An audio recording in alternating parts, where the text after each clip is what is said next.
Hi, guys. Thanks for joining me again for another edition of A Week in the Roundup with Perfectly Imperfect by Mckadia. Don't forget to like, share, and subscribe and leave a comment below. Here we go.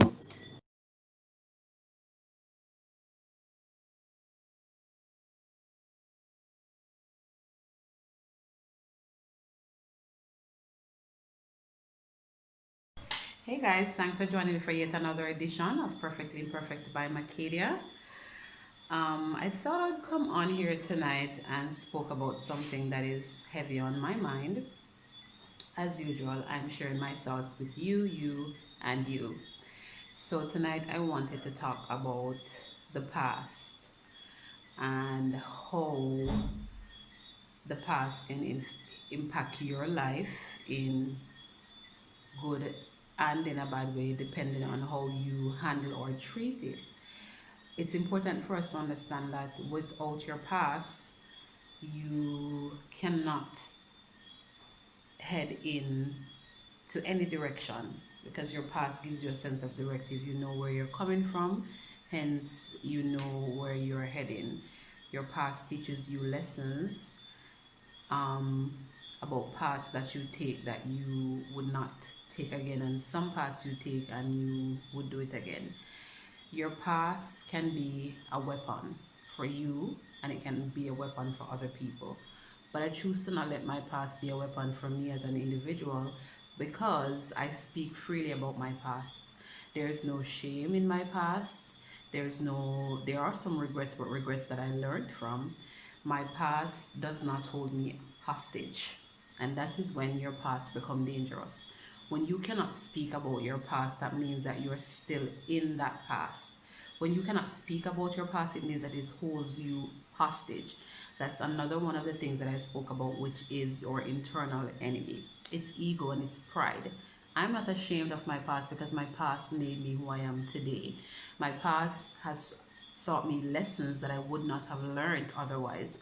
My past has invoked passion in me that would have not been invoked on any other journey if I've never been through what I've been through in my past. And I say that your past becomes a dangerous weapon when it holds you hostage. Your past can become a testimony that help somebody else to understand that maybe they have been through something that you have been through, and because you are able to freely speak about and embrace your past, you give them hope. You give them a sense of saying that, you know what, I thought I was the only one who was going through this, but she went through it and she overcome. She went through it and look at what she's doing. She went through it and she is surpassing anybody's expectation of things that they would have expected you to do. Your past, you have a choice of allowing your past to become your enemy, or you can allow your past to be a testimony. I choose to let my past be a testimony. I speak freely about it. There are so many people that I have spoken to and I've expressed things that I've been through, and they are at amazed because they cannot understand how is it that you have gone through or lived through a moment like that. They cannot see themselves doing it. They don't think they have the strength that you have. And if you've been through such a great ordeal or such a detrimental ordeal, and you are still progressing, you're still doing what you need to do, then that gives them hope, and that makes them see that sometimes that their circumstances is not as great or detrimental as yours, and to give them a sense of hope that they can do the things that they think that they weren't able to do because they have had a past that has snared them, and a past that has left them feeling like they need to be ashamed, or a past that have left them feeling hurt. But again, do not allow your past to become one of your internal enemies. Do not allow your past to define the direction that you're going in today. It is important for you to be able to embrace your past, because it sometimes gives you a sense of direction. But do not let your past become that negative thing that gives you a direction into a path that's saying that, you know, that because I've been through this, I'm not supposed to be doing this, or because I've been through that, I am not. Remove the nuts. Because I've been through this, I know I can do that. Because I have overcome what everyone else thought would have overcome you, I can do this. I will do this. I will overcome. I will exceed all the expectations. I will get past this roadblock. I will not allow. But do not allow your past again to become your greatest internal enemy. All right? So, guys, as you go through your week this week, I implore you to be open minded and to be expressive, not to allow your past to define your directive or your direction that you're moving in a negative way. Your past can influence your decision, but it should be on no other level but a powerful and positive level. Have a wonderful night, guys. Hey guys, thanks for joining me for yet another edition of Perfectly Imperfect by Mckadia.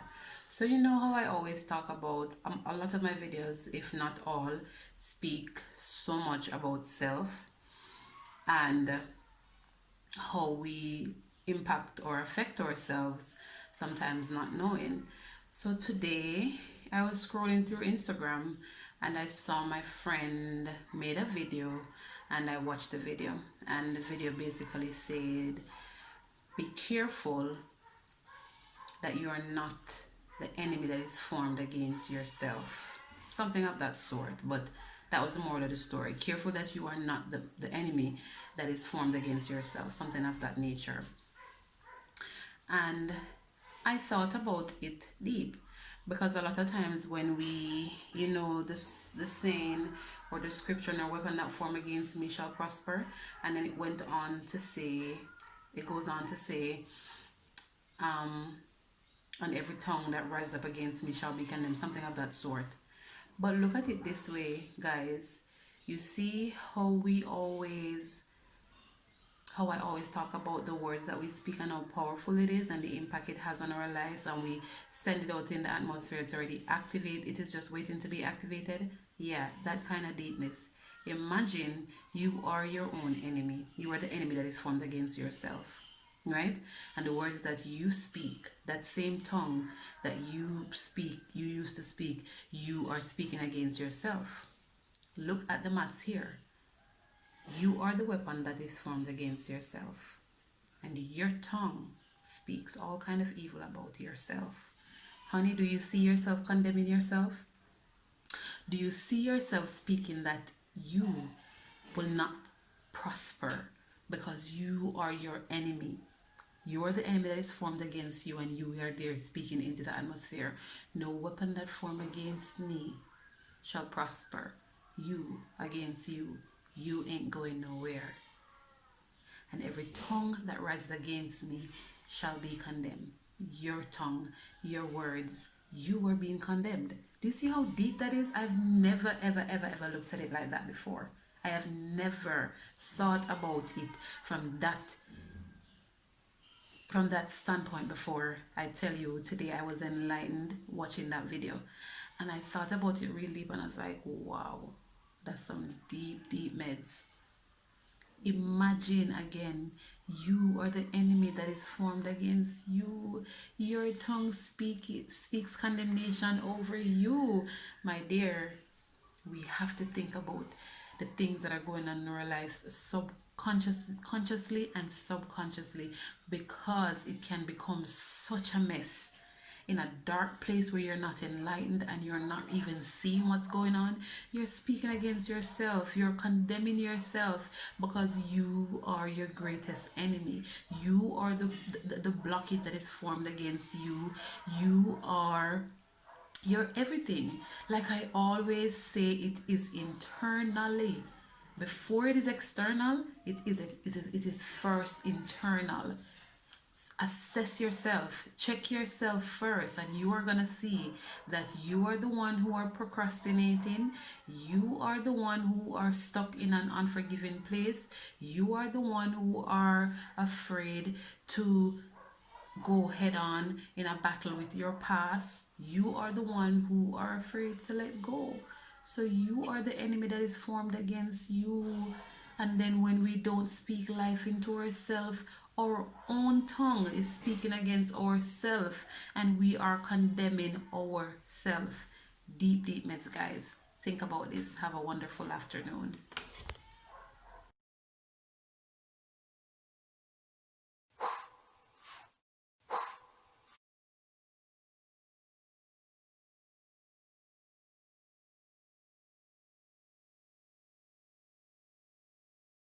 Hey guys, thanks for joining me for yet another edition of Perfectly Imperfect by Mckadia. Today, I wanted to talk about, how the time that we're going through right now, people are putting their plans on pause. You're saying, I'm going to do this, but once COVID, the whole COVID thing has passed. Or before COVID, you probably would have said, I'm going to do this, but I'm going to wait until after I get a better job, after I get a promotion. I'm going to take a vacation, but I'm going to wait until I have this or until I have this. One thing I have learned, people don't procrastinate about things unless they are in the position to do things. So here's what I say. You're procrastinating about something only because you are in the position to get it done. So you keep saying, I'm going to do this, but let's wait until whatever. If you were strapped for cash and you have the money, you say, so I did plan to do this, but I'm not going to do it. I'm going to wait until something else, or until this is happening, until I get a better job, or until I have enough money, until COVID has passed. But what if COVID never passed? What are you going to do? You're steady making all these plans, but what if COVID never passed? What are you going to do? Not live, not continue to do what you're doing? So I am saying today, do not procrastinate, but just get up and do things. If you want to take a vacation, do it. Don't wait until you have more money. The only reason why you're planning a vacation is because at this point in time, you're in the position to take a vacation. Backtrack or rewind to 2016, 17, 18, 19, 20, to 4 years ago. I had so many plans for 2016, you wouldn't even understand. I was in the position to do things at the time and I did not act. I kept on saying, okay, in 2017, I'm going to do this. December, I'm going to do that. And I never got a chance to do half the stuff that I had planned. I had so much plans for 2016, it was crazy. Between introducing my son to start traveling more often and all of those things, and some whole heap of other plans we did have for 2016, and it never happened. And I remember procrastinating because I was in the position to do, but I never act on it. And up to this day, half the things that I had planned to do, I still have not gotten to do them because things happen in my life unexpected. And for the entire year 2017, 2018, and early 2019, I was locked away and I could not accomplish any of the things I had planned. So today, I encourage you guys to do not procrastinate. If you have something to do and you want to do something, it might be something business-wise, it might be something that is personal or fun, it might be something to help release your stress. Do it now. If you are in the position to do it now. Because again, people only procrastinate about things because they're in the position now to do it. So you're not gonna make plans to do something if you're not in the position to do it, right? You talk about it, you come and you say, okay, I was supposed to do it Monday, but you're not going to do it Monday, you do it some other day.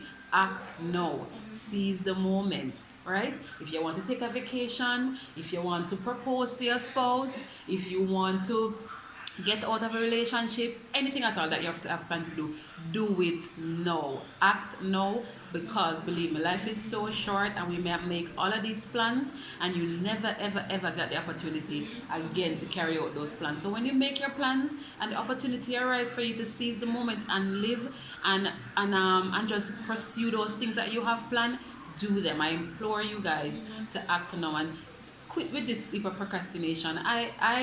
I'm talking from personal experience, believe me, and it was such a hard time for me in 2017, 18, and early 2019. And it wasn't hard because of where I was. It was hard because I kept on looking back at all these things I had planned and all these things I could have done, but I did not do them because I was saying, okay, I'm going to do them at the end of the year.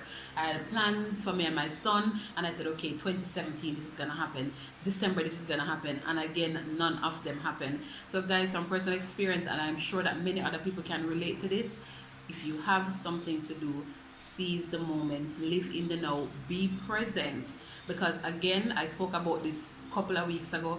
Be present in the moment, because again, if you are not present, you miss out on the beauty of seizing it now. Because you know why you're going to miss out on the beauty of seizing it now? You may not even get to do all the things that you have planned because you get the opportunity already to do it, and you didn't do it because you kept on changing the plans and procrastinating next year, and you never ever ever ever get to do it. Take it from me, seize the moment and act now.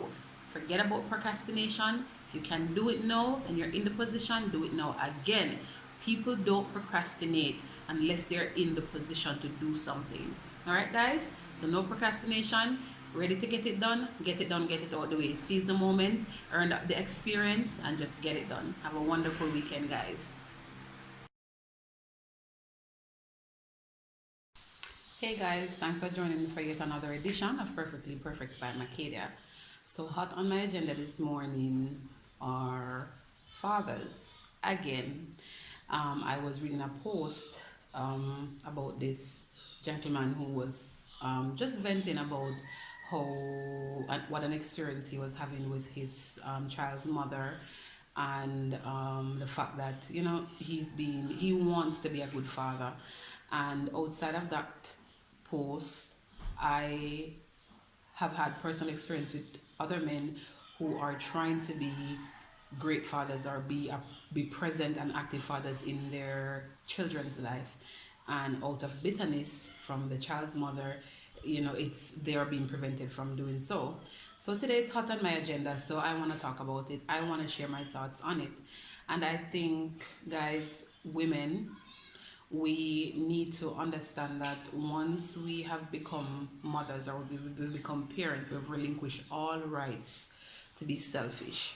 A lot of times, yes, these men do us wrong and they hurt us, but hear what? It's not about us anymore. It's about this child that is in play.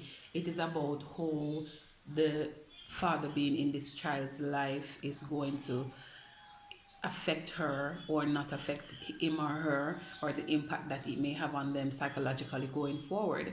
So sometimes we have to step out of ourselves and understand that it's not about us, it is about the child. And once a child is in play, then we have relinquished all rights to be selfish. If there is this man or this father that is present and is wanting to to be a good father to this child, do not make, because of your selfish and sexual feelings and your selfish emotions of this man not wanting to be in a relationship with you, or has moved on with someone else that's not you, prevent your child from having the experience that they need. It is a right. Don't deprive your child of having a relationship with their father because of your personal or your selfish reasons. Right? I'm not talking about the fathers that are out there and don't want to be a part of their children's life, but desire to be in a relationship with you. And if they're not in a relationship with you, then they don't want to be active fathers. That is on them. That's on their conscience. You are presenting the child for them to be a part of the child's life, and because they are not in a relationship with you as a mother, they don't want to show up. That is on them. But it is completely wrong and a different turnaround for fathers who are wanting to be present in their children's life, and we women make our emotion gets the best of us and prevent and deprive these children from having their fathers in their life. Believe me, it is such an important thing to make sure that our children have the exposure that they need to have with their fathers. It doesn't mean that we have to be in a relationship with them. It is called co-parenting. You coexist with this man because for the sake of your child. You can have your personal things and put them aside. You don't have to have a relationship with them, but you make sure that this father, this man, is injected into your child's life because they need it. Both the father and even so the child needs it more than the father. It is not about us anymore, women. We are in 2020. Come on now. Everybody's growing and evolving. It's time for us to do the same thing. It is called co-parenting.